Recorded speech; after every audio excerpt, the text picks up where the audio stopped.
100 రోజుల పరిపాలన నాకు పూర్తి సంతృప్తినిచ్చింది. 100 రోజుల్లో ప్రతి నిమిషం 6 గ్యారంటీల అమలుకు కృషి చేశాం. కేసీఆర్ రాష్ట్రాన్ని అప్పుల ఊబిలో ముంచారు. గత పాలనలో చిక్కుముడులను ఒక్కొక్కటిగా విప్పుతూ ముందుకు వెళ్తున్నాం. ముందు ఇంకా బాధ్యతతో అపరిష్కృత సమస్యలను పరిష్కరిస్తాం. 6 గ్యారంటీలను మరింత సమర్థవంతంగా అమలు చేస్తాం.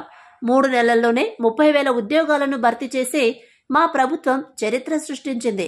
నిరుద్యోగులకు ఒక విశ్వాసం కల్పించే ప్రయత్నం చేశాం. ప్రతి నెల 1వ తారీఖునే ఉద్యోగులకు జీతాలు వచ్చేలా చర్యలు తీసుకున్నాం. ప్రజాభవన్ను ప్రజలకు అందుబాటులోకి తీసుకొచ్చాం. సమస్యలు పరిష్కరిస్తున్నాం. సచివాలయం నిషేధిత ప్రదేశంలా గత ప్రభుత్వం వ్యవహరించింది. కానీ మేం సచివాలయంలోకి అందరికీ ప్రవేశం కల్పించే స్వేచ్ఛ ఇచ్చాం. మేం పాలకులం కాదు, ప్రజా సేవకులం అని ప్రజలకు తేల్చి చెప్పాం.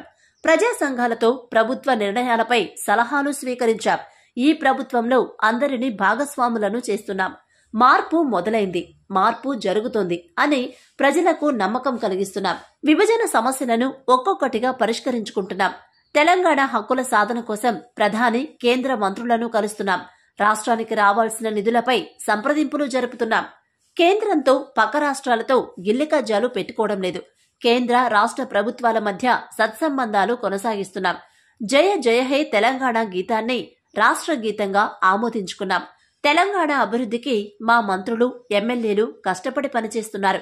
తెలంగాణ సమగ్ర అభివృద్ధికి వైబ్రాంట్ తెలంగాణ 2050 మాస్టర్ ప్లాన్ రూపొందిస్తున్నామని అన్నారు. కవిత అరెస్ట్ ఇష్యూపై లిక్కర్ స్కామ్ వ్యవహారం టీవీ సీరియల్ ఎపిసోడ్లా సాగుతుంది. ఎన్నికల నోటిఫికేషన్ కు 24 గంటల ముందు కవితను అరెస్టు చేశారు. కవిత అరెస్ట్ ఎన్నికల స్టంట్.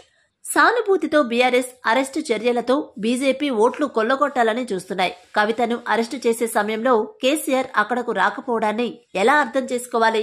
ఇప్పటి వరకు కేసీఆర్ అరెస్టును ఖండించలేదు, ప్రజలకు వివరణ ఇవ్వలేదు. కేసీఆర్ మౌనం దేనికి సంకేతం? నిన్న ఈడీ, మోడీ కలిసే రాష్ట్రానికి వచ్చారు. రాజకీయంగా కాంగ్రెస్ ను దెబ్బతీయడానికే బీఆర్ఎస్, బీజేపీ డ్రామాలు కట్టిపెట్టి మోదీ తెలంగాణకు ఏం చేశారో చెప్పాలి. విభజన హామీలు ఎందుకు నెరవేర్చలేదో, మెట్రో విస్తరణకు ఎందుకు అనుమతి ఇవ్వలేదో చెప్పాలి. చెప్పుకోవడానికి ఏమీ లేకనే బీజేపీ అరెస్టు డ్రామాకు తెరతీసింది. కాంగ్రెస్ ను దొంగదెబ్బ తీయడానికి బీఆర్ఎస్, బీజేపీ కలిసి ఆడుతున్న నాటకమిదే. వీరిద్దరి నాటకాన్ని తెలంగాణ సమాజం గమనించాలి. అరెస్టు విషయంలో కేసీఆర్, మోదీ మౌనం వెనుక వ్యూహమేమిటి? మా ప్రభుత్వంపై చౌకబారు విమర్శలు చేయడం మోదీ స్థాయికి తగదు. తెలంగాణను అవమానించిన మోదీకి తెలంగాణ అనే పదం పలకడానికి కూడా అర్హత లేదు.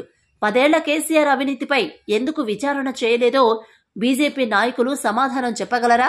కాళేశ్వరంపై మేం జ్యుడిషియల్ విచారణ చేయిస్తున్నా. విచారణ నివేదికల ఆధారంగా మా ప్రభుత్వం చర్యలు తీసుకుంటాం. మా ప్రభుత్వం కక్ష సాధింపు చర్యలకు పాల్పడుతూ అక్రమాలకు పాల్పడిన వారిని ఎవ్వరినీ వదలం. ఈ ప్రభుత్వాన్ని పడగొట్టాలని ఆలోచన చేస్తే వాళ్లు నిద్ర లేచేలోగా పక్కన ఎవరూ ఉండరు. మీరు పడగొట్టాలని అనుకుంటే నిలబెట్టేందుకు మా ప్రయత్నం మేం చేస్తాం. 10 ఏళ్లు కాంగ్రెస్ అధికారంలో ఉండడం ఖాయం. 40 ఏళ్లు రాజకీయ అనుభవం ఉన్న కేసీఆర్ నల్గొండ సభలో ముఖ్యమంత్రిపై చేసిన వ్యాఖ్యలు సమర్థించుకుంటారా? కేసీఆర్ అహంకారం ఇంకా తగ్గలేదు. పార్లమెంటు ఎన్నికలు మా పరిపాలనకు రెఫరెండం అని అన్నారు. కానీ 100 రోజుల పరిపాలనతోని సమస్యలన్నీ పరిష్కారమైనవని మేము భావించడం లేదు. ఇంకా బాధ్యతతో ఇచ్చిన 6 గ్యారంటీలలో మిగిలిన హామీలను కూడా అమలు చేస్తూ రాష్ట్రంలో ఉన్న ఎన్నో అపరిష్కృతమైన సమస్యల్ని పరిష్కరించుకుంటూ ముందుకు వెళ్తూ అధికారం చేపట్టిన 48 గంటల్లోనే ఆర్టీసీ బస్సుల్లో ఆడబిడ్డలకు ఉచిత ప్రయాణము కల్పించి ఈ రోజుకు దాదాపుగా 26 కోట్ల మహిళలు ఉచితంగా బస్సు ప్రయాణాన్ని వినియోగించుకున్నారు.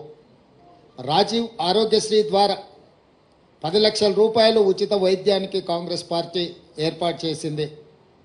ఇదే కాకుండా మహిళలకు ఇచ్చిన మాట ప్రకారం 500 రూపాయలకు సిలిండరు అమలు చేసినాం. ఈ రోజు వరకు దాదాపుగా 8 లక్షల మంది మహిళలు ఇప్పటికే 500 రూపాయలకు సిలిండర్ కొనుగోలు చేయడం జరిగింది. వాళ్లకు నగదు బదిలీ చేయడం జరిగింది. అదేవిధంగా 200 యూనిట్ల వరకు ప్రతి ఇంటికి ఉచితంగా ఇచ్చే విద్యుత్తు జీరో బిల్లులు ఇప్పటికి దాదాపుగా 37 లక్షల మందికి ఉచిత బిల్లులు, జీరో బిల్లులు చేరవేయడం జరిగింది. మిగతావి కూడా 7 జిల్లాలలో మహబూబ్ నగర్ లోకల్ బాడీ సంస్థలో ఎన్నికలు రావడంతో ఎన్నికల కోడ్తోని ఎన్నికల అధికారులు జీరో బిల్లులు అక్కడ ప్రజలకు ఇవ్వడానికి నిబంధనలు అడ్డు రావడంతో వాళ్ళకి అది అందుబాటులోకి రాలేదు.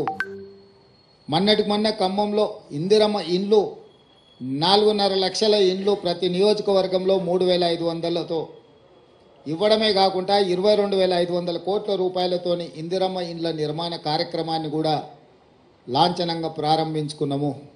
ఇదే కాకుండా 3 నెలల్లో 30,000 ఉద్యోగాలు పారామెడికల్ సిబ్బంది కావచ్చు, పోలీసు సిబ్బంది కావచ్చు, ఎక్సైజ్ సిబ్బంది కావచ్చు, ఫైర్ స్టేషన్కి సంబంధించిన వాళ్ళు కావచ్చు, గురుకుల టీచర్లు కావచ్చు, సింగరేణి ఉద్యోగులు కావచ్చు, రకరకాల శాఖలలో 30,000 ఉద్యోగాలు 3 నెలల్లోనే చేపట్టి ఒక చరిత్రను సృష్టించింది మా ప్రభుత్వము.